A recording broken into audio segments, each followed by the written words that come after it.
ሰላም ኣብ ዝተፈላለየ ኩርናዓት ዓለም ኮንኩም መደብና ምድከታተሉ ዘለኹም ፍትዋት ተኸታተልትና ርሑስ ሓድሽ ዓመትን በዓል ልደትን እንዳበልኩ ናይ ሎም መዓልቲ ጋሻይ ድሕሪ ዝሓፀር መሰጋገሪ ከላለኩም እየ ሰናይ ምክትታል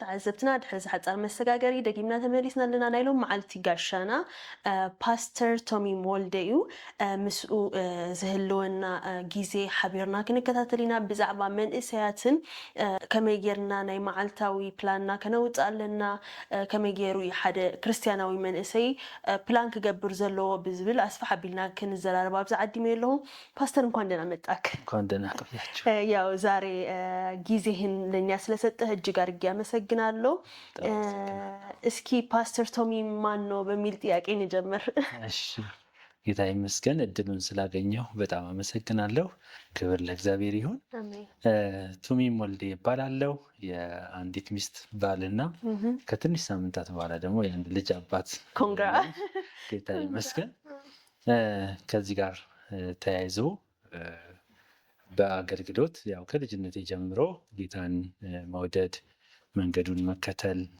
ማገልገል በሽክም ውስጤ ያለ ነገር ነው እና ትኩረቴ ስሞል ግሩፕ ላይ ነው ብዙ ጊዜ ለአንድም ሰው ረጅም ጊዜ ሰጥቶ በተከታታይ በተደጋጋሚ የማገልገል አይነት ሸክም ያለኝና ስሞል ግሩፕ ላይ በጣም እሰራለሁ ደቀ መዝሙር ማፍራት ላይ እሰራለሁ እኔም የጌታ ደቀ መዝሙር ሆኜ መኖርን ነው የመረጥኩት ማለት ነው ስለዚህ ከዚህ ጋር ተያይዞ የሃሎት አማኑኤል ህብረት ቤተክርስቲያን አባልና አገልጋይ ነኝ የማገለግለውም አሁንም እዛም ደቀ መዝሙር ላይ ነው ማለት ነው እና እንዲሁም በሳምንት ጊዜ ውስጥ ወደ 4 የሚሆኑ ግሩፖች አሉ እነሱ ላይ ደቀ መዝሙር ላይ ወይም ስሞል ግሩፕ ላይ ነው የማሳልፈው ማለት ነው ለዚህ ያው ከትምህርት አንፃር መነሻ የሆነኝ በመጀመሪያ በአማርኛ የቲዮሎጂ ትምህርት ነበር የተማርኩት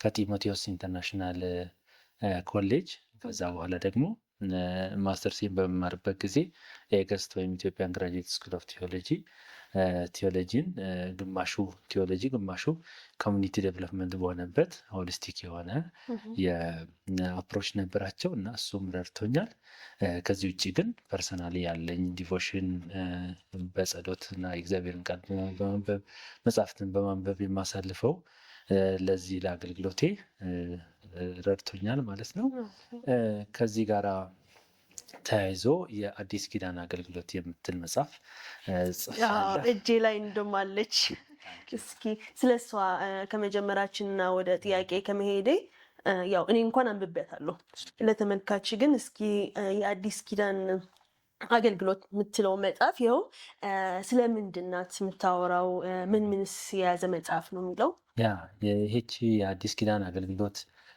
የሚለው መጽሐፍ መነሻ የሚሆነው ጌታ እንግዲህ እንደራሱ ዓላማና ፈቃድ ወደ አንጎላ ወደሚባል ሀገር ልኮኝ እዛ በነበርኩ ጊዜ የኢትዮ ኤርትራ ቸርች ነበረች እና አንድ እዛ ውስጥ ያለ ሽማግሌ የቤተክርስቲያን ሽማግሌ እንደው ለአገልግሎት ትምህርት የሚሆን ትንሽ ማንዋል ብታዘጋጅልን የለንም የሚል ሀሳብ ሲነግረኝ ለዛ ብዬ ለአገልግሎት ትምህርት እዛ ላለ ብዬ አዘጋጀሁኝ ካዘጋጀው በኋላም ለነሱ ሰሚት አድርጌ ለምን ይሄን ነገር ውስጤ ሸክሙ አለ በቤተክርስቲያን ከቤተክርስቲያን ጋር የተቀራረበ ህይወት ነው ያለኝ። ስለዚህ ለምን ይህን ነገር በሰፊው አላዘጋጅም በሚል ሸክም እያዘጋጀው በየጊዜው እየጻፍኩኝ ያጠራቀም ቆየሁና ለዚህ በቃ ማለት ነው። እና በውስጡ በዋናነት የአዲስ ኪዳን አገልግሎትን ስናስበው ከእግዚአብሔር መንግስት ሀሳብ ከጠቅላላው ከእግዚአብሔር መንግስት ሀሳብ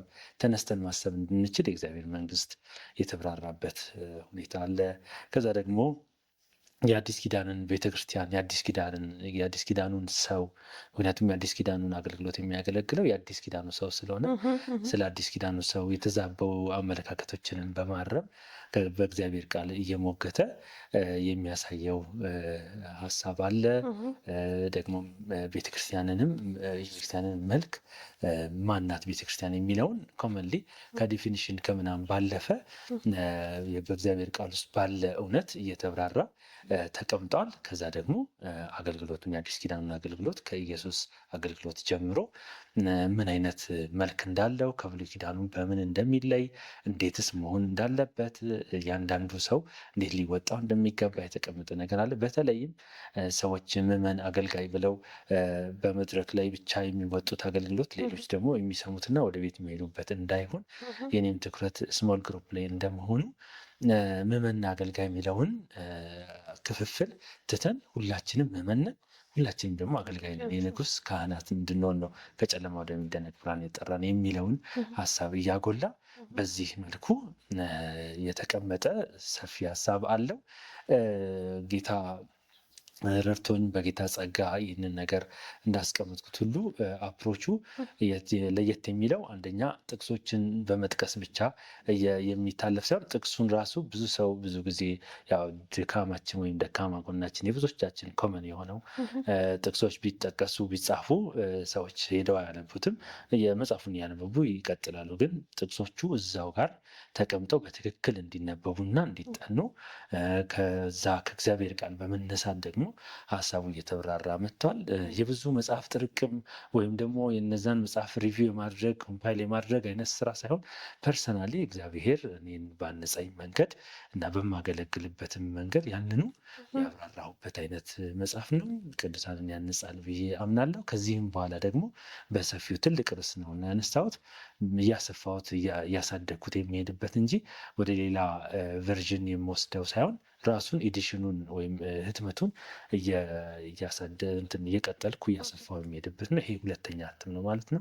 በጣም ደስ ይላል። እስኪ ሜይ ቢ እዚህ አዲስ አበባ የሚኖሩ ሰዎች ይህ መጽሐፍ ማግኘት ቢፈልጉ የት ያገኙታል? በየቦታው የምስራች ድምፅ አገልግሎት፣ ራዕይ መጽሐፍ መደብር፣ የኤምቢኬሲ ወይም ደግሞ የመሰረተ ክርስቶስ ቤተክርስቲያን የመጽሐፍ መደብር፣ ኤማና መጽሐፍ ቤት፣ ደራሲው መጽሐፍ ቤት፣ ሀሎት ቤተክርስቲያን ውስጥ ያለ የመጽሐፍ ቤት እንዲህ ያለ በየቦታው መጽሐፍ ቤቶች ውስጥ አለ። በተረፈ እኔ እጅ ላይም ቀጥታ ከደራሲው ከኔም ደግሞ መቀበል ይችላሉ፣ እኔ ጋርም አለ።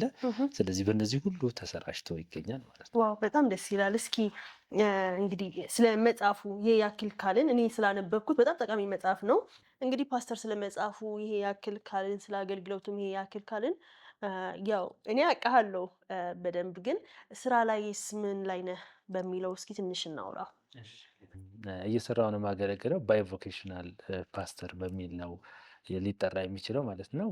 በሁለት ቮኬሽን እሰራለሁ አገለግላለሁ ማለት ነው። ያው ስራውም አገልግሎት ቢሆንም ግን ሙያዊ የሆነ ስራ ገንዘብን ሊያስገኝ የሚችል ስራ እየሰራሁ አገለግላለሁ ማለት ነው። ድርጅት አለኝ ኤሌቬት ኢትዮጵያ ኮንሰልተንሲ ኤንድ ትሬኒንግ ፒኤልሲ ይባላል። የምንሰራው ስራ በዲቴል ያው ኢንትረስትድ የሆነ ሰው ኤሌቬት ኢትዮጵያ .com ብሎ ቢገባ ያገኛል ማለት ነው። እዛ ውስጥ አለ እና ሰፊ ስራዎችን ፕሮፐርቲ ማኔጅመንት፣ ኤችአር አውትሶርሲንግ፣ እንደዚህ የቢዝነስ ሪሰርቾችን መስራት፣ ትሬኒንግ፣ ኮንሰልተንሲ እንደዚህ አይነት ነገሮችን እንሰራለን። ይህን ይመስላል የስራ ህይወቴ። ደስ ይላል። እንግዲህ ወደ ዛሬ ርዕሴ ልግባና ዛሬ የተገናኘንበት ስለ እቅድ ልናወራ። ያው ቀጣይም አዲስ ዓመት አይደል? ብዙ ሰው አዲስ እቅድ የሚያቅድበት ጊዜ እንደመሆኑ እስኪ እቅድ ስንል ምን ማለት ነው ብለን ውይይታችን። በጣም ጥሩ። ያ እቅድ ማለት ግብን አስቀምጦ ለዚያ ግብ ደግሞ ጊዜንም ደግሞ ገድቦ ወይም ወስኖ ያሉንንም አንጡራ ሀብቶች ወይም ደግሞ ያሉን አለኝ የምንለውን ይቅርታ አለኝ የምንለውን ሪሶርስ ወይም አንጡራ ሀብት ለእቅዱ እንደሚሆን ሁሉንም ነገር ሳይሆን ላቀድነው እቅድ በሚሆን መልኩ ተምኖ አሎኬት አድርጎ ከዛ በኋላ የተግባር እርምጃዎችን የማስቀመጥ ሂደት ነው ማለት ነው። ስለዚህ በአንድ አረፍተ ነገር እቅድ ማለት ግብን አልሞ ጊዜን ገድቦ አንጡራ ሀብቶችን መድቦ እርምጃዎችን የመውሰድ ሂደት ብንል ይቋጨዋል ማለት ነው። ታዲያ ግብን አልሞ ሲባል ምን አይነት ነገር ያሳያል? ማን ነበርኩ ወይም ደግሞ ምን ነበርኩኝ፣ ምንድን ነው የትኛውን የህይወት ፓርቴን ወይም ደግሞ ጠቅላላውንም ቢሆን እንዴት ነኝ የሚለውን መገምገም ይጠይቃል። መጀመሪያ ያለሁበትን ሁኔታ ማለት ነው። ከዚያ በኋላ ምን ለመሆን ነው የምፈልገው የሚለውን ማስቀመጥ ይቻላል ማለት ነው። ያን ስናስቀምጥ የረጅም ጊዜ ሊሆን ይችላል፣ የህይወት ዘመን ሊሆን ይችላል እና ራዕያችን፣ ተልኳችን የምንለው ይሄ ትልቁን ነገርም ማንሳት እንችላለን የረጅም ጊዜ እቅድ ብለን ማለት ነው። ግን ደግሞ አይ ጊዜን እንዳልኩት ቀጥሎ ልክ ትርጉሙ ላይ ጊዜን እንዳለው ጊዜ ደግሞ የአዲስ ዓመት እንደመሆኑ የአንድ ዓመት እቅድ አዲስ ዓመት እየገባ ነው። እሺ ስለዚህ የአንድ ዓመት እቅድ ላስቀምጥ ካልን ደግሞ የአንድ ዓመት ብለን ብዬ ገደብኩ ማለት ነው ጊዜን። ስለዚህ በአንድ ዓመት ውስጥ አሁን ካለሁበት የት መድረስ ነው የፈለግኩት የሚለውን ማሰብና መወሰን መዘጋጀት። ከዚያ በኋላ ልክ እዚህ ጋር ስንደርስ ከዚህ ጋራ ካሰብኩት ሀሳብ ጋር የሚሄዱ ሪሶርሶች ወይም ደግሞ አንጡራ ሀብቶች ምንድን ናቸው? ምንድን ነው እዚህ ላይ ኢንቨስት የማደርገው የሚለውን መመደብ ያስፈልጋል ማለት ነው። መበጀት ያስፈልጋል ማለት ነው። እና ልክ ያንን ከበጀትን በኋላ ደግሞ የተግባር እርምጃዎቼ ከዴይ ዋን ጀምሮ እስከ ኢንዱ ድረስ 365 ቀን ድረስ ምንድን ነው የማደርገው የሚለውን የተግባር እርምጃዎቼን ማስቀመጥ አለብኝ ከዛ እቅድ ጋር ለመጓዝ እንድችል ማለት ነው። ምሳሌ ለመስጠት አንድ ወጣት በትምህርቴ የተሻለ ሆኜ መገኘት ፈልጋለሁ፣ ትምህርቴን በሚገባ መማር እፈልጋለሁ፣ ወይም ውጤቴን ማሻሻል እፈልጋለሁ፣ ደካማ በሆንኩት ትምህርት ዙሪያ በይበልጥ መስራት እፈልጋለሁ ብሎ ቢያስብ ኦኬ በዚህ ዓመት ያሉት ኮርሶች መወስዳቸው እነዚህ ናቸው። ከነዚህ ውስጥ ይሄኛውን በጣም የተሻልኩ ነኝ፣ እሱን ኪፕ አፕ አድርጌ እቀጥላለሁ፣ ግን እዚህኛው ላይ ደካማ ነኝ እያለ የራሱን ሁኔታ አሰስመንት ሰራ ማለት ነው። በደንብ ካገኘ በኋላ የዛሬ ዓመት ራሴን ማግኘት የምፈልገው እንደ በፊቱ ሳይሆን አሁን የተሻለ ውጤት እንዲህ ሆኖ ማግኘት ነው ብሎ ቢያቅድ በዚህ ጉዳይ እንደ ምሳሌ፣ ስለዚህ ለዚህ ምን ያስፈልገኛል ብሎ ደግሞ ሪሶርሶችን ሊሰበስብ ነው። ቱቶሪያል ነው የምማረው፣ እማራለሁ። በግሩፕ ነው ማጠናው፣ አጠናለሁ። በግሌስ ባለኝ ጊዜ የትኛውን ሰዓት እጠቀማለሁ፣ የትኛው ነው ጥሩ ለማጥናት ጥሩ የራሴን ስብስብ አድርጌ ፎከስ አድርጌ የምቆየው የትኛው ሰዓት ነው የሚለውን ይወስናል። ስለዚህ ጊዜን አስገባበት። ምናልባት ሳንቲም ሊፈልግ ገንዘብ ኢንቨስት እንዲያደርግ ሊፈልግ ይችላል። ኦንላይን ኮርሶች ከትምህርቱ ጋር የሚደግፉ ኦንላይን ኮርሶችን ወስዳለሁ እያለ እነዚህን ሁሉ እንትኖች አንጡራ ሀብቶች ለዚህ ጉዳይ መደበ ማለት ነው። ከዚህም ባሻገር ደግሞ አንድ ምናልባት ይህንን ጨርሼ ከሰራሁ በኋላ ሜንቶር የሚያደርገኝ ወይም ፒርም የሆነ ሰው ሊሆን ይችላል። እንዲህ አቅጃለሁ እና ተከታተለኝ ይኸውና እቅዴ ብሎ ያንን እቅድም ሊሰጥ ይችላል እና በዛ እቅድ መሰረት ቼክም ይደረጋል። ስለዚህ ይህንን ከግብ ለማድረስ በየጊዜው እርምጃዎችን በትንሽ ጀምሮ እርምጃዎችን ሊሄድ ነው ማለት ነው እና በሚሄድበትም ጊዜ እያቆመ በወር አንዴ ሊሆን ይችላል፣ በሆነ ጊዜ አንድ ጊዜ ምን ያደርጋል? እቅዱን ይገመግማል። እንዴት እየሄደ እንዳለ አካሄዱን እየገመገመ ሰው ከቀረኝ ጊዜ አንጻር የተጓዝኩት እንዴት ነው የሚለውን እየተመለከተ ለግብ ይደርሳል ማለት ነው። ስለዚህ በዚህም ምሳሌ ሌሎችንም ምሳሌዎች ብናይ ምናልባት ጤናዬን እንዴት ልጠብቅ የሚል እቅድ ቢኖረው የአመጋገቡን ሊሆን ይችላል፣ ስፖርት ሊሆን ይችላል። እንደዚህ አይነት ነገሮችን ሁሉ ሲያስብ አሁንም ኢንቨስት የሚያደርገው ሪሶርሶች አሉ፣ ጊዜ፣ ገንዘብ፣ የተለያዩ በጀቶች አሉ። ከዛ ደግሞ እንደገና የጊዜም ገደብ ግብ አድርጎ ያስቀመጠውም አለ፣ በግልጽ የተቀመጠ ነገር። ከዛ በዚህ ውስጥ ይሄዳል። ወይም የገንዘብ አጠቃቀሜን ማሻሻል፣ መቆጠብና ገንዘብ ሊይዝ ፈልጋለሁ ቢልም እንደዚሁ ያደርጋል ማለት ነው እና ወይም የስራ ልምድ ማግኘት፣ በዚህ ጉዳይ በደንብ ሰርቶ መገኘት ወይም ስኪል ዴቨሎፕ ማድረግ ፈልጋለሁ ቢል ዛሬ አንድ ብሎ ይጀምራል። ስለዚህ በአመት መጨረሻ ራሱን የሚያይበትን ቦታ ካስቀመጠ በኋላ ለነዛ የሚሆኑ ስቴፖችን ያደርጋል። ከዚህ ጋር በተያያዘ ራሱን ደግሞ በደንብ መቆጣጠር እንዲችል ከሰውም ባሻገር የተለያዩ አፕሊኬሽኖችንን ምናልባት ተጠቅሞ ሀቢት ትራኪንግ የሚባሉ የተለያየ አፕሊኬሽኖች አሉ፣ ጌሚፋይንግ የሚባሉ እንደዚህ እንደዚህ አይነት አፕሊኬሽኖችን ተጠቅሞ ምን ማድረግ ይችላል? ለግቡ ራሱን እንዲተምን፣ እንዲቆጣጠር እና እንዲገመግም ውጤታማም እንዲሆን ይረዳዋል ማለት ነው። ስለዚህ እቅድን እንደዚህ ባጭሩ መግለጽ እንችላለን ማለት ነው። በሚልና ሰፋ ባለ አገላለጥ ነው የገለጥከው። እስኪ እንደ ክርስቲያን እናውራና አንድ ክርስቲያን በእቅድ መኖር አለበት ብለህ ታስባለህ? በእርግጥ አምናለሁ፣ እንደዛ አስባለሁ። የእግዚአብሔር ቃል ምን ይላል? በምሳሌ ምዕራፍ 21 ቁጥር 5 ላይ የትጉህ ሐሳብ ወደ ጥጋብ ያደርሳል፣ ችኩል ሰው ሁሉ ግን ለመጉደል ይቸኩላል ይላል እና ይህንን በአዲሱ መደበኛ ትርጉም የትጉ እቅድ ትርፋማ ያደርጋል ይላል። በጣም ነው የሚገርመው። ከዛ በኋላ ችኩል ሰው ግን የትጉህ እቅድ ትርፋማ ያደርጋል፣ ችኩል ግን ወይም ችኮላ ግን ድህነትን ያደርሳል ነው የሚለው። በጣም ይገርማል። እና የትጉህ ሐሳብ ወይም የትጉህ እቅድ ወደ ምን ያደርሳል? ወደ ትርፋማ ያደርሳል። ስለዚህ አንድ ክርስቲያን ማቀድ አለበት፣ በእቅድ መመላለስ አለበት ብዬ የማምንበት የእቅድም መነሻና ምንጩ ራሱ የእግዚአብሔር ቃል፣ እግዚአብሔር ራሱ በእውነተኛ ቃሉ አስቦ አቅዶ ወለደን ነው የሚለው እና እግዚአብሔርም ሲሰራም ሲያደርግም ሲያከናውንም በእቅድ ነው እግዚአብሔር ራሱ የሚመራው ማለት ነው እና እቅድ ትርፋማ እንድንሆን ያደርጋል። እቅድ እንዳንባክን፣ ህይወት እንዳይባክን፣ ጊዜ እንዳይባክን ያደርጋል ማለት ነው። ልክ ኤፌሶን ላይ ይህ ማባከን ነው ብሎ የተናገረበት ሀሳብ ያንን ክፍል ማለትም ኤፌሶን ምዕራፍ 5ን ብናነብ ብናጠና የሚናገረው ከብክነት እንዴት እንደምንወጣ፣ በጥበብ ተመላለሱ፣ የእግዚአብሔር ፈቃድ ምን እንደሆነ እወቁ፣ ሞኞች አትሁኑ እያለ የሚናገራቸው ነገሮች ሁሉ ሰው ክርስቲያን ህይወቱን በእቅድ ቢመራ፣ እንደ እግዚአብሔር ፈቃድ በሆነ እቅድ ቢመራ በሚሻል ትርፋማነት ጊዜውንም ገንዘቡንም ኃይሉንም ሁለንተናውን በሚሻል ትርፋማነት ሊመራ እንደሚችል ነው የሚናገረው እና ስናቅድ ምናልባት የማናቅደው እግዚአብሔር ያቅልኛል፣ ችግር የለም ነገን የሚያውቅ እግዚአብሔር አለ ምናምን ብለን እንደፈለግን ስናባክን ለጠላትም በር ነው የምንከፍተው እና አንዳንድ ጊዜ ሰዎች እጃቸው ላይ የገባውን ገንዘብ አቅደው መጠቀም ሲገባቸው ለመሰላቸው ነገር ያውሉታል። ነገን እግዚአብሔር ዛሬ የሰጠኝ ነገም ይሰጣል በሚል ማለት ነው። ግን እግዚአብሔር ወደ እኛ ያመጣው ነገር ሁሉ እንድናስተዳድረው፣ በአግባቡ እንድንጠቀመው፣ እግዚአብሔርን እንድናከብርበት፣ ማስቀደም ያለብን እንድናስቀድም ነው።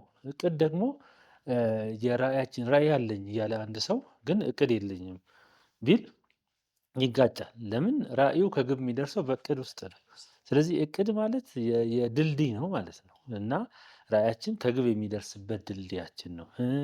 እቅድ ማለት የለውጥ ህይወት ነው። በቃ ህይወቴ እንዲለወጥ እፈልጋለሁ የሚል ሰው ግን አይ እግዚአብሔር እንዳኖረኝ ነው የምኖረው፣ ስለ ነገ አላስብም አልጨነቅም ቢል አዎ ስለ ነገ ማሰብ መጨነቅ አግባብ እንዳይደለ ተቀምጧል። ግን ይሄኛው ማቀድ ነው እንጂ መጨነቁ አይደለም እና ነገን ዛሬ ማየት ነው በጌታ ጸጋ፣ በጌታ ቸርነት፣ እንደገና ደግሞ በእግዚአብሔር ፈቃድ ውስጥ ተጠቅልለው ማለት ነው። ስለዚህ የለውጥ ህይወት ነው ማለት ምን ማለት ነው? ዛሬ ማን ነበርኩኝ? ነገ ማን ሆኜ ራሴን ማግኘት እፈልጋለሁ? ጌታ ምን ብሎኛል? ስለዚህ በዚህ ሂደት ውስጥ ነገ ራሴን ለማየት እንዴት ደግሞ እርምጃዎቼን ልሂድ?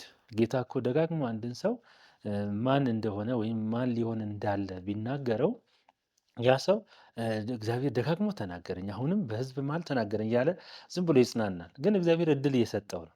ደጋግሞ ሲናገር ደጋግሞ እድል እየሰጠ ነው እና ሰይጣን እድሉን አባክኖ አያውቅም። ሁልጊዜም እድልን እየፈለገ አድቫንቴጅን እየፈለገ ነው የሚጠቀመው እና እድል አያባክ። ሰው ግን ብዙ እድሉን እያለፈው ይሄዳል። ለምን ሲባል አያስተውልም። በቃ ሲናገረው እንደውም እግዚአብሔር ሲደጋግም በጣም ደስ ይላል፣ በጣም እግዚአብሔር እያረጋገጠ ነው ይላል። ግን ያ ነገር የሚሆነው ራሱን ከተነገረበት ጊዜ ጀምሮ ሊሆን ወደሚገባበት ጊዜ እስኪደርስ ድረስ በእቅድ በሚመራበት ጊዜ ነው ማለት ነው እና እቅድ እንደ ክርስቲያን ሶሪ ያቋረጥኩና እንዴት ነው በእቅድ ለመኖር እንዴት መጀመር አለብን ብለህ ትመክረናለህ ለእኛ ለወጣቶቹ? አዎ በጣም ጥሩ። ያ በእቅድ ለመኖር መጀመር ያለብን ምንድን ነው? የእግዚአብሔር ቃል አሁንም በኤፌሶን አይ ቲንክ ላይ ይመስለኛል ምን ሲል ይናገራል? ቃሉን እዚህ ጋር ይዤ ስለነበረ ነው። ይቅርታ፣ ፊልጵስዩስ ምዕራፍ 2 ቁጥር 13 ላይ ስለ በጎ ፈቃዱ መፈለግንም ማድረግንም በእናንተ የሚሰራ እግዚአብሔር ነው ይላል እና አሁን ስለ በጎ ፈቃዱ ክርስቲያን ማቀድ እንዴት መጀመር አለበት? የእግዚአብሔርን ፈቃድ በመረዳት በሕይወቱ ያለ የእግዚአብሔር ፈቃድ ለሁሉም ክርስቲያን የተሰጠ የእግዚአብሔር ሐሳብ ምንድን ነው? ደግሞ እንደገና ለእኔ ደግሞ በዚህ ውስጥ በትልቁ የእግዚአብሔር እቅድ ውስጥና ፈቃድ ውስጥ ያለ ዛሬን የምኖርበት የእግዚአብሔር ሐሳብ ምንድን ነው የሚለውን ያገኛል። ይሄ ግልጽ ነው። ሊያደርግ ለወደደ ሰው ሩቅ አይደለም። ዜን በምን ይረጋገጣል? ውስጡ እግዚአብሔር መፈለግን ያስቀምጣል እና መፈለግንም ማድረግንም የሚሰራ እግዚአብሔር ነውና ነው የሚለው። ስለዚህ ማወቅ ያለብን በእኔ ውስጥ መፈለግን ያስቀመጠ እግዚአብሔር ማድረግንም አስቀምጧል። የተለያየ አይደለም። መፈለግ እዚህ ማድረግ ሌላ ቦታ አይደለም ያለው። ሁለቱም አንድ ላይ ነው ያደረገው እግዚአብሔር። መፈለግንም ማድረግንም የሚሰራ እግዚአብሔር ነው። ስለዚህ መፈለግ ኖሮ ማድረግ ከራቀን እንዴት ምስኪኖች ነን። ለምን በጣም ፈልጋለሁ ግን አልችልም ሊሆን ነው። እግዚአብሔር ግን ሁለቱንም ነው የሰራው። የሁለቱም አቅም፣ የሁለቱም ኃይል፣ የሁለቱም ጸጋ አንድ ላይ ነው የተሰራው፣ አልተለያዩም። ስለዚህ በእኔ መፈለግንም ማድረግንም እግዚአብሔር ሰርቷልና ስለዚህ ምንድን ነው ውስጥ እግዚአብሔር ያስቀመጠው ፍላጎት? እግዚአብሔር የሰራው መፈለግ ምንድን ነው? ለምን ጉዳይ እያነሳሳኝ ነው? በዚህ ወቅትስ ምን እያለኝ ነው? እግዚአብሔር ምን ላይ እንዳተኩር እያነሳሳኝ ነው የሚለውን አንድ ክርስቲያን ቢያስብ በመቀጠልም ራሱን በደንብ ቅድም የእቅድ ትርጉምም እንዳወራ ነው ራሱን በደንብ አስቦና አሰስ አድርጎ ራሱን አውቆ ከዛ በኋላ ሊራመድ እንዲችል መንገዶችን ቢጀምር እንዴት ይጀምራል? አሁን ልክ እየተወያየን እንዳለ ነው የእግዚአብሔርን ሐሳብ ዋናውን ሐሳብ ይዞ ቢጀምር በእርግጠኝነት በእቅድ ለመኖር ያቃርበዋል ወይም ቅድም በእቅድ የተረጎምነው ነገር ሁሉ ወደ ተግባር እየመጣ ይሄዳል ማለት ነው። ደግሞም ልምዶችንም መቅሰም ያስፈልጋል። ብቻውን በራሱ የሚወልደው የሚጨምቀው አይደለም። ራዕይ የራሱ ነው። ግን እቅዶችን ለማቀድ ግን ይሄ ቴክኒካል የሆኑ ነገሮችን ልምዶችን ከሌሎችን በመቅሰም የተጠያቂነትን የኃላፊነትን ህይወት እንዲኖር ራሱን ማዘጋጀትና ማስተካከል አለበት ማለት ነው። መጻፍ መቻል አለበት ማለት ነው። በትክክል ማስቀመጥ መቻል አለበት። እነዚህ በእቅድ ትርጉም ውስጥ ያሉትን ሁኔታዎች ሁሉ ከጊዜም ከምንም ጋር መዘርጋት መቻል አለበት ማለት ነው። እቅዱ ተጨባጭ መሆን እንዲችል ውጤታማ መሆን እንዲችል የሚረዱ ግቦችን የአጭር ጊዜ፣ የመካከለኛ፣ የረጅም ጊዜ አድርጎ ማስቀመጥ መቻል አለበት። እነዚህ ሁሉ እቅድን ለመጀመር አንድ ክርስቲያን ሲያስብ የሚያስባቸው ነገሮች ናቸው ማለት ነው። በጣም ደስ ይላል። እስኪ ስለ ክርስቲያናዊ እቅድ እናውራና ክርስቲያናዊ እቅድ መገለጫው ምንድን ነው? በጣም ጥሩ። ክርስቲያናዊ እቅድ ይህንን የክርስቲያናዊ እቅድ መገለጫ ብዬ ሳስብ ትዝ የሚለኝ የያዕቆብ አራቱ ሀሳብ ነው። ያዕቆብ አራት ላይ ምን ተገልጿል? ምን ይላል? እናንተ ነገ እንዲህ እናደርጋለን፣ እንነግዳለን፣ ወደዚህ ከተማ እንሄዳለን፣ በዚያ እንኖራለን፣ እናተርፋለን የምትሉ ሆይ ብሎ ይነሳና ህይወታችሁ ምንድን ነው? አሁን ታይቶ በኋላ እንደሚጠፋ እንፋሎት አይደለምን? ይልና በጣም የሚገርመኝ ልክ አሁን ይህን ከላይ ስናስበው አትበሉ በቃ ነገ እንሄዳለን፣ እንነግዳለን፣ እዚህ ከተማ እንሄዳለን ሲሉ የቦታን ነገር ነው የሚያሳየው ማለት ነው። ነገ ሲሉ የጊዜን ነገር ነው። ጊዜና ቦታን ምናምን ነገር አስበው ከዛ ደግሞ እንደገና ትርፋማ እንሆናለን የምትሉ ምንድን ናችሁ ህይወታችሁ ካለ በኋላ ግን ይህንን ማለታቸውን የነቀፈበት ሀሳብ ህይወታችሁ ሾርት ናት ወይም አሁን ታይቶ በኋላ እንደሚጠፋ እንፋሎት ናት፣ ስለዚህ ዝም ብላችሁ ኑሩ ለማለት አይደለም። ለምን አብሮት በዚህ ፈንታ እንዲህ በማለት ፈንታ አለና ጌታ ቢፈቅድ እና ብንኖር እንዲህ እናደርጋለን፣ ይህንንም ያንንም እናደርጋለን በሉ ይላል። ስለዚህ አሁንም ጌታ ቢፈቅድ ስለዚህ በእግዚአብሔር ፈቃድ ውስጥ የክርስቲያን እቅድ የሚለየው በእግዚአብሔር ፈቃድ ውስጥ ቦታንና ጊዜን እያነሳ ዛሬ ነገ ብሎ ይህንን ያንን ማለት ይህ ማለት የአጭር ጊዜ ማለት ነው። ያ ማለት የረጅም ጊዜ ማለት ነው። ስለዚህ ይህንን የአጭሩንም ጊዜ የረጅሙንም ጊዜ ጉዳይ አደርጋለሁ ጌታ ቢፈቅድ አተርፋለሁም ጭምር። ትርፋማ እቅድ የክርስቲያን እቅድ መለያው ትርፋማ ሁሉ መሆኑ ነው። ትርፋማ መሆኑ ገና ሳይጀምር የተረጋገጠለት ነው። እሱ ዲሲፕሊን እንዲሆን እንጂ ለዛ ነገር እና ትርፋማ እቅድ ነው። በእግዚአብሔር ፈቃድ የሚመራ ነው። እግዚአብሔርን ማዕከል ያደረገ ያስቀደመ ነው። ጌታ ቢፈቅድ ማለት ምን ማለት ነው? እግዚአብሔር እኮ መገኛችን አይደለ? እግዚአብሔር ምንጫችን አይደለ? ስለዚህ ከምንጩ ነው የሚነሳው የክርስቲያን እቅድ ማለት ነው። ስለዚህ ጌታ ቢፈቅድ ይልና ነው እኖራለሁም አለ። መጀመሪያ እንኖራለን ነው። መጀመሪያ ጌታ ቢፈቅድ እንኖራለን። መኖር ካለ ደግሞ ምንድን ማድረግ አለ። ጌታ ቢፈቅድ እንኖራለን እናደርጋለን በሉ ነው የሚለው። ስለዚህ ጌታ ቢፈቅድ መጀመሪያ መኖር፣ ከመኖር በኋላ ደግሞ ለመኖር የሆነው ነገር ይመጣል ማለት ነው። ስለዚህ በእግዚአብሔር ፈቃድ የሚመራ በእግዚአብሔር ፈቃድ ከእግዚአብሔር ፈቃድ ከመገኛው የሚነሳ ኑሮ ደግሞ አድራጎት ሊቀጥል ነው ማለት ነው። ስለዚህ የክርስቲያን እቅድ በዚህ ይለያል። የክርስቲያን እቅድ የአሁንም የወደፊትም የክርስቲያን እቅድ ትርፋማ ነው። የክርስቲያን እቅድ ግልጽ ነው። ይህን ሲል ግልጽ መሆኑን ያሳያል። ስለዚህ በእቅድ ውስጥ ስማርት ተብሎ የሚታወቀው ስፔሲፊክ፣ ሜዥረብል፣ አቴነብል፣ ሪያሊስቲክ፣ ታይም ታርጌትድ ተብሎ በሴኩላሩ የሚታወቀው እውነት ይኸው በእግዚአብሔር እቅድ ውስጥ በያዕቆብ ምዕራፍ 4 ውስጥ እንኳን አሰስ ብናደርገው ስፔሲፊክ መሆኑ ይህን ሲል ያሳያል። እና ታይም ታርጌትድ ሲባል ሾርት እና ሎንግ ታይም መሆኑን ሁሉ የሚያሳይ ሀሳብ እዛው በቃሉ ተቀምጧል ማለት ነው። እና በዚህ መሰረት ያደረገ ነው። በጣም ደስ ይላል። እስኪ እንደው ቅድም ትንሽ የሩቅና አጭር ጊዜ ብለህ ነካ አድርገህልኝ ነበር። እንደ ወጣት የቀን ፕላናችን ወይ ደግሞ የቀን እቅዳችን፣ ወርሃዊ እቅዳችን፣ አመታዊ እቅዳችን እንዴት ማውጣት እንችላለን? እንዴትስ ነው መምሰል ያለበት?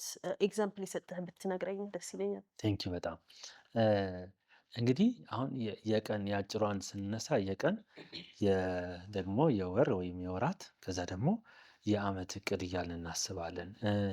በመጀመሪያ ኢንታየር ላይፍ እንዳለ ህይወታችንን የህይወት ዘመናችንን እንዴት ነው ልንኖር የተገባን የሚለውን ክርስቲያናዊ አኗኗርን እንደ እግዚአብሔር ቃል የእግዚአብሔርን ቃል መሰረት ያደረገን ታላቁን የእግዚአብሔርን እቅድ ማዕከል ያደረገን እሱን እንመልከተው እና እሱን የ50 ዓመት ሊሆን ይችላል፣ የእድሜ ልክ ሊሆን ይችላል። ያንን በደንብ አድርገን ልንመለከት ይገባል። ያ ስፔሲፊክሊ አንድ ሰው አንድ ግለሰብ እግዚአብሔር ምን እንዲያደርገው ወደዚህ ምድር አመጣው የሚለውን ማግኘት ጋር ይገናኛል። ሩቅ አይደለም። አሁንም መፈለግን በእኛ ውስጥ አድርጓል። በጣም አሁን ሌላ ሰው ውስጥ ስንፈልግ፣ በሌላ ሰው ህይወት ውስጥ ስንፈልግ ነው ችግር የሚፈጠረው ማለት ነው። እና እያወራን ያለ ነው ስለ ራዕይ፣ ስለ ህልም፣ ስለ ህይወት ግብ፣ ስለ እቅዳችን ነው የምናወራው። ከዛ ሀውቱ የሚለው ግን እንዴት የሚለው ነገር ግን ጥበብን የሚጠይቅና ተልእኮን የሚጠይቅ ነው። ያንን ግብ የማደርግበትን እርምጃዎች የሚጠይቅ ነገር ነው ማለት ነው። እሱ ሌላ ፓርት ነው ማለት ነው። ታዲያ ያንን ትልቁን እቅድ መጀመሪያ ካየን በኋላ ያንን ነው ወደ ትናንሹ የምንሸረሽረው ማለት ነው። የቀን ስንል የቀኑ ከምን አንጻር ዝም ብሎ ለዛሬ ቀን አይደለም። የዛሬን ቀን ከየትኛው ግብ አንጻር ነው ዛሬን የምኖረው የሚለው ወሳኝነት አለው ማለት ነው። ታዲያ ወደ ዛሬ ቀን ስናመጣው ዛሬ ላይ የለመድኩት ብዙ ነገር አለ። ዛሬ ላይ የያዘኝ ብዙ ነገር አለ። ከእንቅልፍ የምነሳበት ሰዓትን የሚያዛባና እንደ ቆይ እስቲ ምናምን የሚያሰኘኝ ብዙ ነገር አለ። ሁኔታዊ የሆነ ልማዳዊ የሆነ ዛሬም በአንድ ቀን ምንም እንደማላመጣ በማሰብ የሚቀልብኝ ብዙ ነገር ሊኖር ይችላል። ያንን ወደ ልማዴ የለመድኩትን ልማድ አስቁሜ ወደ ሌላ ልምምድ ውስጥ ሊያስገባኝ ነው ማለት ነው። ያ ትልቁን እቅድ ካሰብኩኝ። ስለዚህ ትልቁን እቅድ ነው ወደ ቀን የምናስገባው። ትልቁን እቅድ ነው ወደ ወራት የምናስገባው። ከዛ በኋላ ነው ወደ ትልቁ እቅድ የምንደርሰው ማለት ነው። በየቀኑ የምናደርገው ነገር ነው ለትልቁ ግብ የሚያደርሰን ማለት ነው። ግን የዛሬ እቅድ ብቻ ካደረግን ያ እቅድ ከትልቁ ጋር ካልተገጣጠመ በስተቀር ትርጉም ላይሰጥ ነው ማለት ነው። የዛሬ ብቻ ሆኖ ሊቀር ነው ማለት ነው። ስለዚህ ትልቁን እቅድ ይዘን መተን ወደ ልማዳችን ወደ የዕለት ልማዳችን ስናስገባው ጠዋት የሚቀሰቅሰን እሱ ነው። ከአላርም በላይ የሚያነቃን እሱ ነው። ቆይ ትንሽ ልተኛ እንዳንል የሚያደርገን እሱ ነው ማለት ነው። የዕለት ኑሯችንን ሁሉ ሶሻል ሚዲያ አጠቃቀማችን ሊሆን ይችላል። ከማንን ነው ማገኘው? ሰውን ሁሉ ማግኘት፣ ሶሻል ሚዲያ በየሰዓቱ መጠቀም፣ ከዛ ደግሞ እንዳዋለን መዋል ሁሉ ሊቀር ነው። ልማዳችንን እንደገና ልንገራ ነው ማለት ነው። እና ያ ዕቅድ ወደ ቀን ውስጥ ገባ ማለት እና ለጥቂት ጊዜ በጣም ሊያታግል ይችላል እና ሄዶ ሄዶ ከጥቂት ቀናት ከ15 ቀን በኋላ ምናምን ባለው ራሱ ልማድ ይሆናል። ደስ የሚለው ነገር ተተክቶ ልማድ ይሆናል። ከዛ በኋላ እየቀለለን ህይወታችን ያ ነው ማለት ነው የሚሆነው። ስለዚህ የቀኑ እቅድ ከትልቁ እቅድ የሚወጣ ነው። ወራቱም ደግሞ በዚህ ውስጥ ያለ ደግሞ እየገመገምን የምንሄድበት ነው የሚለውን ሀሳብ መያዝ እንችላለን። ዋው በጣም ደስ ይላል ፓስተር። ክቡራት ተዓዘብትና ብዙሕ ትመሃሩ ከም ዘለኹም ተስፋ እንዳገበርኩ ደጊመ ርሑስ ሓድሽ ዓመትን በዓል ልደትን ድሕሪ ሓፃር መሰጋገሪ ደጊምና ክምለሰኩም ኢና። ምሳና ሁኑ። ክቡራት ተዓዘብትና ተመሊስነኩም ኣለና። ብዙሕ ከም ትመሃሩ ከም ዘለኹም ተስፋ ገብር። እሺ ፓስተር ጥያቄ ልቀጥልና ወደ እንዴት እናድርገው የሚለው በሰፊው አውርተናል። ግን እንደ ክርስቲያን እንደ ወጣት ክርስቲያን መጽሐፍ ቅዱሳዊ መሰረት ያደረገ እቅድ እንዴት ማውጣት እንችላለን? እንዴት ፕላን ማድረግ እንችላለን? በጣም ጥሩ። እንግዲህ የእግዚአብሔርንም ሀሳብ መጽሐፍ ቅዱሳዊ እቅድ ስንል የእግዚአብሔርን ሀሳብ ማዕከል ያደረገ እቅድ ለማውጣት የእግዚአብሔር ቃል የተሰጠን የእግዚአብሔር ቃል የእግዚአብሔር ሀሳብ ደስ የሚለው ሁለንተናዊ ነው። ለመንፈስ ብቻ ለእንትን ብቻ በጣም ይገርም። ማንኛውም እግዚአብሔር ጾምን እንኳን እግዚአብሔር ሲያነሳ ዛሬ ላይ ባዮሎጂው በጣም ብዙ ስለ ጾም ለጤና ይጠቅማል ለእንትን ይጠቅማል እያለ ወደ ስጋ አምጥቶታል። ግን የሚመስለን በቃ ለመንፈሳዊ ሕይወት ወደ እግዚአብሔር ይበልጥ ልንቀርብ ወይም የምንጠይቀውን ጥያቄ በእግዚአብሔር ፊት ስንጠይቅ እንዲህ እንዲህ ብለን የምናስበው ብቻ ይሆናል አይደለም። ግን ለሁለንተና ነው የእግዚአብሔር የሚናገረው። ልክ ሐዋርያው ጳውሎስ ወዳጄ ሆይ በጤና በነፍስ እንደሚከናወንልህ በጤና ሁሉ እንዲከናወንልህ ጸልያለሁ እንዳለው በሁለንተናችን በስጋችንም በነፍሳችንም በመንፈሳችንም የሚሰራ ነው የእግዚአብሔር ሀሳብ። ስለዚህ ከእግዚአብሔር ሀሳብ ተነስተን እቅድን ስናስብ የእግዚአብሔርን ትልቁን ለእኛ ያለውን ሀሳብ ለእናንተ የማስባትን ሀሳብ እኔ ያውቃለሁ ፍጻሜና ተስፋ እንሰጥ ዘንድ የሰላም ሀሳብ እንጂ የክፉ አይደለም ያለውን ያንን እውነት አስበን ወደ ተግባር ስናመጣው ስንጀምረው ምን ማድረግ እንዳለብን ግልጽ እየሆነ ይመጣል ማለት ነው። አሁን እቅዳችንን ጀመርን ብለን ብናስብ ቅድም በተለያየ በቀላል ነገር የትምህርት ማሻሻል ሊሆን ይችላል፣ የስራ ሊሆን ይችላል፣ የጤና የቁጠባ ሊሆን ይችላል። እንዲህ አይነት ነገር ብለን እንኳን ተነስተናል። ደግሞም እንደገና በተለይ እግዚአብሔር በየጊዜው ምን ብሎ ተናገረን? ምን አለን? በልዩ ልዩ መንገድ እግዚአብሔር በአንድም በሌላም ይናገራል። ማስተዋል አለብን ማለት ነው። የተናገረውን ያንን ነገር ሰብስበን ወደ እቅድ ስናመጣው በመጽሐፍት መታነጽ ቢኖርብን መጽሐፍት የማንበብ እቅዳችን ሊሆን ይችላል እና በዚህ ሁሉ የህይወት ሲስተማችን ውስጥ እቅዶችን ስናስብ ሁለንተናዊ ማድረግ እቅዳችንን ለሁለንተና የሚጠቅም የሆነ ማድረግ እንደገና ደግሞ ባላንስ ያደረገ አሁንም ሁለንተና ላይ ባላንስ ያደረገ ማድረግ የሆነ በቃ እጸልያለሁ ብለን እንደ እቅድ ብንነሳ ስራችን ተጎድቶ ስራ እሰራለሁ ስንል ደግሞ የጸሎት ህይወታችን ተጎድቶ የማንበብ ህይወታችን እዛ ጋር ሳይሆን አግባብ በሆነ መልኩ ሁሉንም ባላንስ ባደረገ መልኩ እያቀድን መሄድ አለብን። ለሁለንተና የሚጠቅም መሆን አለበት። እግዚአብሔርን ያስቀደመ መሆን አለበት። ደግሞም እንደገና ዋና ነገር መጀመሪያ ቦታ መያዝ አለበት። ዋናው ነገር በህይወታችን ምንድን ነው የሚለውን ቦታ ሳንይዝ በጣም ጥቃቅኑን ዋና አድርገን ከጀመርን እንዴት እንደሚደበላለቅ ራሳችንን እናያለን። ስለዚህ ኮር የሆኑ ነገሮች ትላልቆቹ ስቶኖቹ የትኞቹ ናቸው? ከዛ በኋላ እነሱ ላይ ደግሞ ምን ይጨመራል?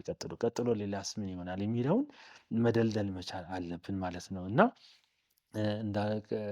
ከሌሎች ልምድ መውሰድ መጽሐፍትን ማንበብ ቢኖርብን እንዲህ እየወሰድን እቅዳችንን በትክክል ማቀድ እንድንችል ደግሞም በእቅዱ መሰረት መሄድ እንድንችል መጀመሪያ እቅዱን መውደድ ሁሉ መቻል አለብን። ማለት የግድ እንውደደው ሳይሆን የምንወደው ነው። መጀመሪያ መፈለግን ሲል መውደድን ፍላጎትን ፍላጎት ያለው ነው መውደድ የሚባለው ነገር ውስጣችን ያለው ነገር ነው። ስለዚህ ለዛ ራሳችንን መስጠት አይከብደንም። ግን ሰው የጨመረብን ነገር ቢሆን ይከብደናል፣ ይታገለናል በጣም እና የስሜት ነው ወይስ እውነት ከውስጣችን ያለ ነገር ነው የሚለውን ሁሉ መፈተን መቻል አለብን ማለት ነው። እኔ ደስ ይለኛል እንትን ባደርግ ኢንተረስትድ ነኝ ምናምን ከሚለው ያልፋል ማለት ነው። እውነት ወደ ውስጥ ማድመጥን ይጠይቃል ማለት ነው እና ከሱ ተነስተን እያደረግን የምንሄደው ነገር የምናቅደው ነገር ቀጥሎ በተለያዩ ምንድነው መለኪያዎች እየተለካ እየጠራ በትክክል ሊቀመጥ ይችላል ማለት ነው። ወደ ትልቁ ፒክቸር ይሄዳል ማለት ነው። በጣም ደስ የሚል ሀሳብ ነው ያነሳህልኝ። መውደድ አለብን የሚለው ሀሳብ በጣም ነው የወደድኩት እና የምንወደው ነገር ነው ለማድረግ የምንነሳሳው። ግን ብዙ እኔ በዙሪያ ያሉ ወጣቶች ምን ያጋጥመኛል ፓስተር፣ እንደዚህ ይቀየራለሁ ብሎ ፕላናቸው ወይ ደግሞ እቅዳቸው በጽሁፍ መሰረት ሲያቅዱት ደስ የሚል እቅድ ነው፣ ግን ለማድረግ አቅም ያጣሉ። እንዴት ነው ይሄ ያቀድ ነው አሁን መውደድ እንዳለብን ፕላን ከማድረጋችን በፊት የምናደርገው ነገር ከውስጣችን መሆን እንዳለበት አውርተናል። ከውስጣችን ለሆነው ነገር እንዴት ነው ኃይል አግኝተን ወደ ማድረግ የሚባለው ነገር መሄድ የምንጀምረው? ከዛ ያይዘህ ደግሞ ላወጣነው ነገር እንዳንኖር ለእቅዳችን እንዳንኖር እንቅፋቶች ናቸው ብለህ የምታስበው ለወጣቱ በዛው ያይዘህ እንድትመልስልኝ። የብዙ ወጣት ችግር በአገልግሎት የማየው ዲሲፕሊንድ ሳይሆን ሙዲ ነው። የሚኖረው በሙድ ነው። ዛሬ ሊያነብ ሲያነሳ ሙዲ አይደለም፣ ወይም ደግሞ ገና ለማንበብ ራሱ ሲያስብ ሙዲ አይደለም ነው።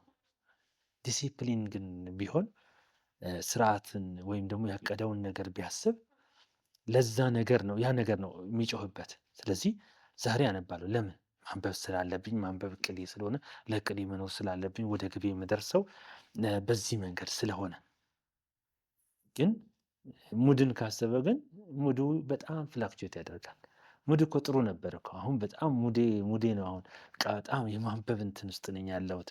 እሱ ፍላሽ ዝም ብሎ አንዴ መጥቶ መሄድ ነው፣ የሚጠፋ ነው። በጣም ትልቁ በቃ ቢነሳ የሚነሳው የዲሲፕሊን ጉዳይ ነው ማለት ነው። መጀመሪያ ላይ እኛ ላቀድነው ሌሎች ዋጋ አይከፍሉም፣ እኛ ነን ዋጋ መክፈል ያለብን።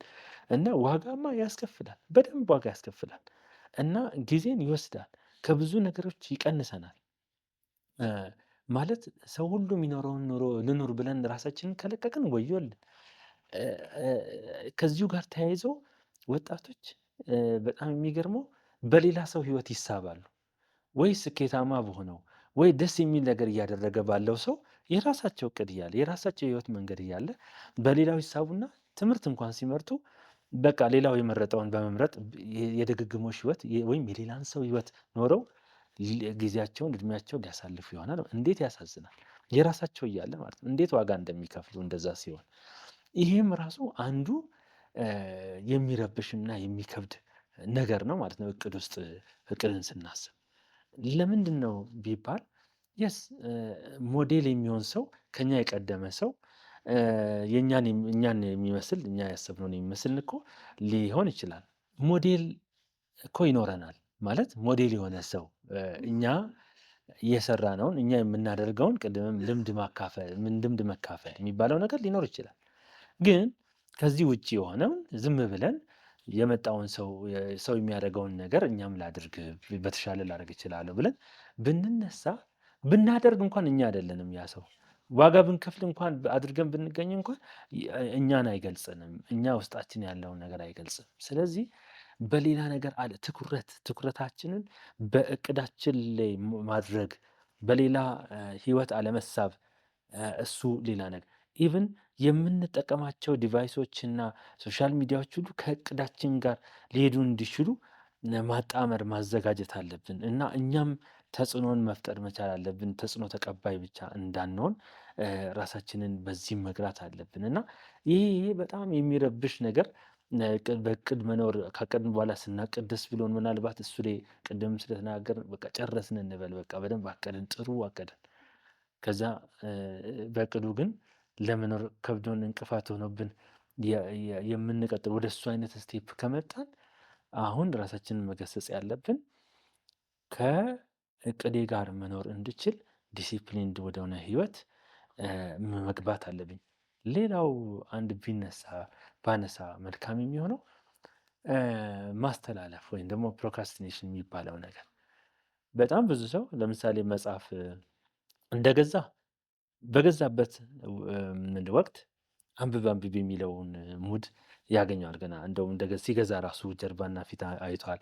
ጀርባውን አንብቦ ሊሆን ይችላል እንደዚህ። ከዛ በኋላ አንብብ ይለዋል። ስለዚህ ያንን ያዝ አድርጎት የተወሰነ ይጨምረዋል። ከዛ በኋላ በአንድ በሁለት ቀን ምናምን በኋላ ምን ይሆናል? ያ መጽሐፍ ቆይ አነባለሁ ቆይ የምትል ነገር ማለት እና እያስተላለፈ ለነገ ሊያስቀምጥና ቆይ አነባለሁ እንዳለ አመት ይሆነዋል። በቃ ሳይነበብ ይቀራል። እንደውም የሆነ ሰው መጥቶ ደግሞ ይወስድበትና አይመልስለትም፣ በዛው ይቀራል ማለት ነው። እና ጀምሬው አቋርጫለሁ የሚል ሰው እጅግ ብዙ ነው። ምንድን ነው የሚያሳየው? በዚህ ምሳሌ ተናገርኩ እንጂ በሁሉም ህይወታችን ቆይ አደርጋለሁ ብለን ያንጠለጠልናቸው ብዙ ቁም ነገሮች፣ ብዙ እኛን ነገ ሌላ የተሻለ ስፍራ ላይ ሊያደርሱን የሚችሉ ብዙ አይዲያዎች፣ እቅዶች አሉ። ፕሮክራስቲኔሽን በጣም ትልቁ ችግር ነው። የማስተላለፍ ችግር፣ ለነገ የማሳደር ችግር።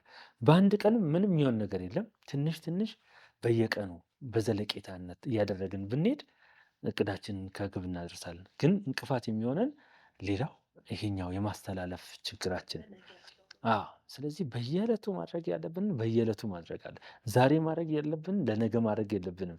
እንደውም ነገ ማድረግ ያለብን ዛሬ ማድረግ ብንችል ነገን ነፃ እያደረግን አሁንም ነገ ደግሞ ተነገ ወዲያ ማድረግ ያለብን ብናደርግ እንዲህ እያደረግን የወደፊት ህይወታችን እያቀለልን ነው የምንመጣው። የወደፊት ህይወታችን መቅለል አለበት ሁል ጊዜ። ዛሬ ላይ ነው ቢከብደን መክበድ ያለበት የሚሻለው ማለት ነው።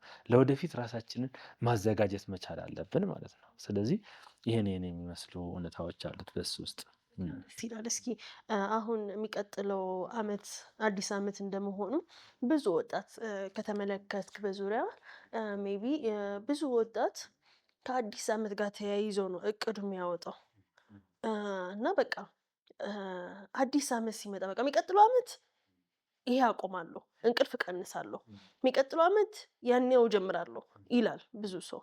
ይሄኛው ከትክክለኛ አቀና የመጣ ነው ብለህ ታስባለህ ወይስ ከስሜት? አዲስ አመትን ምክንያት በማድረግ የሚቀየር ነገር አለ ብለህ ታስባለህ ወይ? ያ አዲስ አመት እንግዲህ በተለምዶ እንደው በስራም በተለያየም በድርጅታዊ በሆነ አቋም ውስጥ ወይም ደግሞ ተቋም ውስጥ ምን ያሳያል? የእቅድ መጨረሻ እና የአዲስ እቅድ ጅማሬ ሆኖ ለመገምገም እንዲረዳ፣ ለመቁረጥ እንዲረዳ፣ በዚህ ጊዜ ለማለት እንዲረዳ ይወሰዳል። እና አንዳንድ ሰው የበርዝዴውን እንደ የእቅድ መጨረሻ እና አሁን ደግሞ በዚህኛው አመቴ ዛሬ እንደዚህ አመት ነኝ፣ መጪው አመት ደግሞ እንደዚህ ያለ፣ ስለዚህ ለእኔ አዲስ አመቴ የተወለድኩት ቀን ነው ብሎ በተወለደው ቀን ሜዠር እያደረገ የአመት እቅዱን ይገመግማልም፣ ይሰራልም፣ ይጀምራልም። እንደዛ ሌላው ደግሞ የአዲስ አመትን ሊያደርገው ይችላል። እና ይህ ነገር ግን ከስሜት ጋር የሚገናኘው ምንድን ነው? በቃ ልክ አዲስ አመት ሲመጣ አሮጌው ተብሎ ያኛውን አመት በመቁጠር አሮጌው ሁሉ አለፈ። ስለዚህ በአዲሱ አመት በቃ በዚህ አመትማ በቃ እንዲህ ነው፣ ያኛው አይሆንም፣ ይሄኛው ይሆናል፣ ባለፈው የሆነው እንደዚህ ነው፣ አሁን ግን እንዲህ ይሆናል እየተባለ ለአዲስ አመት ብዙ ነገር ይባልና ልክ የአዲስ አመት ጃንዋሪ ሲጀምር ሞቅታው አለ፣ በቃ ምናምን ጩኸቱ አለ፣ ንግግሩ አለ። ከዛ ፌብሩዋሪ ላይ እየበረደ ይመጣል። ከዛ ከማርች ጀምሮማ ጠቅላላውን ይረሳል። ስሎጋን ሁሉ ትልቅ ቃል ሁሉ በቃ ይሄ አመት የእንትን አመቴ ነው፣ የመውረስ አመቴ ነው፣ የትርፋማነት አመቴ ነው የተባለ ሁሉ እየተረሳ ከሱ ጋር የሚሄድ ከሱ ጋር አላይን የሚያደርግ ምንም አይነት ተግባርና እንቅስቃሴ የለም። እየጠፋ የከሰም ይመጣና ራሳችንን ሆነን ቀን ቀጥላለን። ይህ ሁሉ ለምን ይሆናል? ከቀኑ አልነበረም ነገሩ። ቀኑን ለጊዜን መተመን ስላለብን ብቻ እንጠቀማለን እንጂ ቀኑ በራሱ በእኛ ላይ ምንም አያመጣም። ምንም ስለማያመጣ ነው ምንም ሳይሆን የሚቀረው። ስሜታዊነትም የሚሆነው ለዚህ ነው። ቀን ሁሉ እኩል ነው። ቀን ሁሉ አንድ ነው። አሮጌ ቀን የለም አዲስ። ይሄ በጣም ክፉ አባባል፣ ክፉ አስተሳሰብም ነው እና ያለፈ የወደፊት ምናምን እያልን ስናስብ ሁሉ ቀኖች ሁሉ የከበሩና የተሰጡን እኩል የሆኑ ናቸው ለዋጀ ሰው። ላልዋጀ ግን ክፉ ነው። ቀን ሁሉ ክፉ ነው፣ እኩል ክፉ ነው። ለዋጀው ደግሞ እኩል መልካም ነው ቀኑ ሁሉ። ጊዜ በማንኛውም መንገድ መጥፋቱ አይቀርም። 24 ሰዓት ለሁላችን ተሰጥቷል። አንዱ እንዲህ አድርጎ ያጠፋዋል፣ አንዱ እንዲህ አድርጎ ያለማዋል። እኩል ነው። ግን በማንኛውም መንገድ ሊጠፋ የነበረውን ጊዜ እኛ ግን ያንን ጊዜ ከመጥፋቱ በፊት ኮንሰርቭ አድርገነው ለእቅዳችን ወስደነው እቅዳችንን ብናውልበት ደግሞ ለተሻለ ለመልካም ነገር ያንን ጊዜ ልናሳልፍ ነው ማለት ነው። ስለዚህ እኛ ነን በጊዜ ውስጥ እንጂ ጊዜ አይደለም በእኛ ላይ የወደደው የሚያደርግብን። ስለዚህ አዲስ ዓመት ተብሎ የሚታቀደው እቅድ መልካም ቢሆንም በጣም በጥንቃቄ ከስሜት በወጣ ቀኑ በእኔ ላይ አዲስ ስለሆነ ልክ አዲስ ዓመት የሚውለው ሮብ ዕለት ከሆነ ሮብ በመሆኑ 2025 በመሆኑ ድንገት ላይ የሚያመጣው ስሜት ብቻ እንጂ የሚፈጥረው ምንም እንቅስቃሴ የለም እና ራሱ እንደ እድል ይቆጥሩታል። በቃ እድል ሆነው 2025 ጃንዋሪ ላይ የሆነ ነገር ሲሆን ከዛ ይሄ ዓመት በቃ በጣም ጥሩ እየሆነ ነው ይኸው እንዲህ ሆነልኝ ምናምን ሊሉ ማለት ነው እና ያ ሁሉ ዝም ብሎ በምኞት የመኖር ይሆናል ማለት ነው እና ምኞትና እቅድን መለየትም እዚህ ጋር ሊያስፈልግ ነው ማለት ነው። ስለዚህ እቅድ ግን ከሆነ እኔ ነኝ በአዲሱ ዓመት ውስጥ የማደርገውን እያረኩኝ አዲስ ስንልም አሁንም ዓመቱ ስለተቀየረ ቁጥሩ 24 25 ስለሆነ እንጂ ሌላ ምንም ነገር አይደለም። ግን እኛ ነን ኢምፓክት እያደረግን ለራሳችን ላቀድነው ነገር እየኖርን መሄድ ያለብን እና ወጣቱም ክርስቲያንም ይህንን ከግምት ውስጥ ማስገባት አለበት ብዬ አስባለሁ። በጣም ደስ በሚል ሁኔታ ነው የገለጥክልኝ እና እስኪ ፓስተር ያው ርዕሱ ሰፊ እንኳን ቢሆን የተሰጠን ጊዜ ግን እዚህ ያለቀ ስለሆነ በመጨረሻ ማለት የምትፈልገው ነገር ካለ ከአዲስ ዓመት ጋር ተያይዞ ለሚመለከቱን ወጣቶች ይሄ ሳልላቸው ማለፍ የለብኝ የምትለው ነገር ካለ እድል ልስጥክ። እሺ ተባረኪ። አንደኛ ቆሮንቶስ ምዕራፍ 10 ላይ ቁጥር 31 ላይ እንግዲህ የምትበሉም ሆነ የምትጠጡ የምታደርጉትን ሁሉ ለእግዚአብሔር ክብር አድርጉ ነው የሚለው የእግዚአብሔር ቃል እና የምናደርገውን ማንኛውንም ነገር ለእግዚአብሔር ክብር ነው ወይ? በተለምዶ ሲጸለይ ለምግብ በልተን ለክብር እንድንውል እርዳን ይባላል እና በልተን እስክንበላ ድረስ ባለው ምሳ በልተን ራት እስክንበላ ባለው ውስጥ ለእግዚአብሔር ክብር የመብላት በልተን ያገኘነው ኢነርጂ ውሏል ወይ? እና ለእግዚአብሔር ክብር የዋለ ህይወት እንዲሆን ይህንን እመኛለሁ፣ እጸልያለሁ። ከዚህም ደግሞ ባለፈ ደስ እንዲለን እንድንረጋጋ የሚያደርገው ያ ቀድሞም የጠቀስኩት የኤርሚያስ ቃል ኤርሚያስ ላይ የእግዚአብሔር ቃል ሲናገር 29:11 ላይ ለእናንተ የማስባትን ሀሳብ እኔ አውቃለሁ። እሱ ኦልሬዲ አቅዶልናል፣ ያውቃል ያንን እና ፍጻሜም አለው የሚፈጸም እቅድ ነው እና ፍጻሜና ተስፋን ይሰጥ ዘንድ የሰላም ሀሳብ ነው ብሏል እና እግዚአብሔር የሰላም ሀሳብ የሰላም እቅድ የሚፈጽመው ሀሳብ በእኛ ህይወት ውስጥ አለ። ይህንን ደግሞ በክርስቶስ አድርጎታል። ስለዚህ ከእግዚአብሔር ጋር ያለን ህብረት ይበልጥ እየተቆራኘና ኢንቲሜት እየሆነ እንዲመጣ እዚህ ላይ ትኩረት እንድናደርግ ደግሞ የምናደርገውን ሁሉ ለእግዚአብሔር ክብር እንድናደርግ ይህንን አሳስባለሁ። በሁለንተናችን በምናደርገው በማንኛውም ነገር ውስጥ የሆነ ኢንቪዚብል የሆነ የማይታይ የእግዚአብሔር እጅ እንዳለ እያወቅን ግን ከእግዚአብሔር ጋር ባለን ደግሞ ግንኙነት ያንን የእግዚአብሔርን አሰራር እያየነው መሄድ መቻል አለብን። ደግሞም ጠጋ ብለን ልምድም ካላቸው ከሌሎችም እየተማርን መጽሐፎችንም እያነበብን ህይወታችንን እንደ ትላንትናው ሳይሆን የለውጥ ሂደትን በየዕለቱ ትላንት ማን ነበርኩ ግን እንደ ትላንት መሆን የለብኝም ብለን ራሳችንን ከእግዚአብሔር ሀሳብ ጋር አብረን መጓዝ መቻል አለብን። ይህንን አሁን ወደ ዲሲፕሊኑ አሁን ከሙዱ ወደ ዲሲፕሊኑ መምጣት መቻል አለብን። ከማስተላለፉ ትኩረት የምንሰጣቸው ሀሳቦች እነዚህ ቢሆኑ እና እንደዚህ ህይወታችንን መቅረጽ መቻል አለብን። ያለፈው ይበቃል ብለን ጨክነን ግን ለወቅታዊ አሁን ይህንን ድምፅ ከመስማት ጋር ብቻ ሳይሆን ወደፊትንም አስበን ግባችንን የህይወት ዘመናችንን አስበን መነቃቃትና መነሳሳት አለብን። እግዚአብሔር ይረዳናል። እግዚአብሔር ለእኛ መልካም ሀሳብ አለው። ይህንን ነው የምለው። ከዚህም ጋር ተያይዞ በእውነት በጣም በክርስቶስ በአዲስ ኪዳን የሆነልን ነገር በቃ እንደው እንዲገባን ለአእምሯችን እንዲገባን በጽሁፍ በቋንቋ ቀረበ እንጂ ከዛ ያለፈ ነገር አለ እና በከንቱ ግን ያንን ጸጋ የተበዛልንን ጸጋ ከመጠን ይልቅ የበዛልንን ጸጋ መታመንና መጠቀም ሲገባን በከንቱ እንደተቀበልን ነገር እንዳይሆንብን እና እንዳይጎለን ጸጋ ለማናችንም እንዳይጎለን ይህንን ላይ ትኩረት ማድረግ አለብን። ከአዲስ ዓመት አዲስ ኪዳን ሊበራልን ይገባል ማለት ነው እና ይህንን እላለሁ። ጌታ ይባርካቸው። ደስ የሚል ቆይታ ነው። ጊዜህን ስለሰጠህ ፓስተር እጅግ አድርጌ አመሰግናለሁ። በጣም ደስ የሚል ቆይታ ነው። በራሴ ብዙ ተምሬበታለሁ። ተመልካቾችን ብዙ እንደሚማሩበት አስባለሁ። ጊዜህን ሰው ልጅህ ለሚያይ ይጠቅማል ያልከው ነገር አዘጋጅተን ስለመከርከን እናመሰግናለን። ተመልከትና ናይ ሎማዓንቲ ፕሮግራም ዝመስል ነይሩ ምስ ፓስተር ቶሚ ወልደ ብዛዕባ መደብ እና ከመይ ጌርና ነውፅእ ከመይ ጌርና ስንዘውፃናዮ መደብ ወይ ከዓ ፕላን ከመይ ጌርና ንነብር ንከይንነብር እንታይ እንታይ ዕንቅፋት ይሁንናን ካልኦት ሕቶታትና ኣልዒልና ሰፊሕ ዝኾነ ምክሪ ዝተቐበልናሉ ፕሮግራም ነይሩ። ደጊመ ርሑስ ሓድሽ ዓመትን በዓል ልደትን እንዳበልኩም ዝተረፈ ፕሮግራም ማእዘዝ